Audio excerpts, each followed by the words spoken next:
Takabau foleni, Allen, Takabau foleni, Giri, Tony Bitura na Tabaka Jinau, Nika Yase Jawana Manau, and the Jizina Move Maclau, Chipasi, Papa Mose, Kinega Mose, Nika Uyagawa Dirite, Rekandi Tokeni Wasungurute, Tanaka Takanaka Urumbe. Indino imba pumbe, apunzaika na wangu nyanipe, anokutaurira kuloti akasumbe.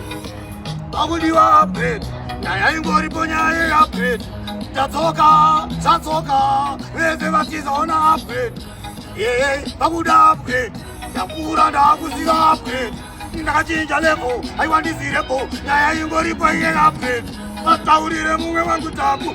Tola kusika nijingarova sangu Apuku ato vina mbari matatu matanatu Kutambwa ne bari kwa kutu Asite Kana waka uyaiwa wadilishe Andike Mastaira ya reka asiteka Anzagara asika This time and this kupanika Wajaira kuona nchikundika Bila uona iwa chisumuka Ndibeshe kubatwa Tuvende zapari nyatwa Yavakakatwa anzapanga paka vanhu vasakaiswai ndibeka makontrakt angu zvese zvangu bhegi rangu mari yangu dzimba dzangu mari yangu gesi yangu yazokwana nguva yangu nyaya iripo iupgrade kutsinda iko upgrade bira uone inzwainze upgrade hauzi mudai kana pasina upgrade charovedzera chando pasi parova nenyundo Irawone vachitaura mastritsi yanagero nanatindo Asi yakapera,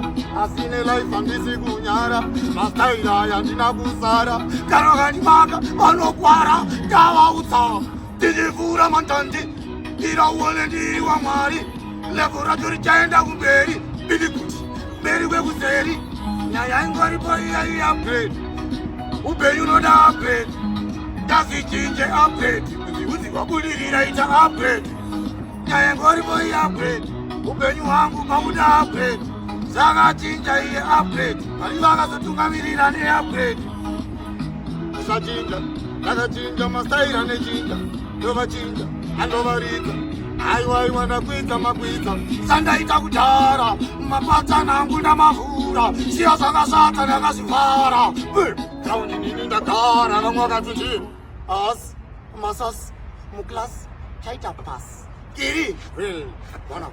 Oyo. Allen.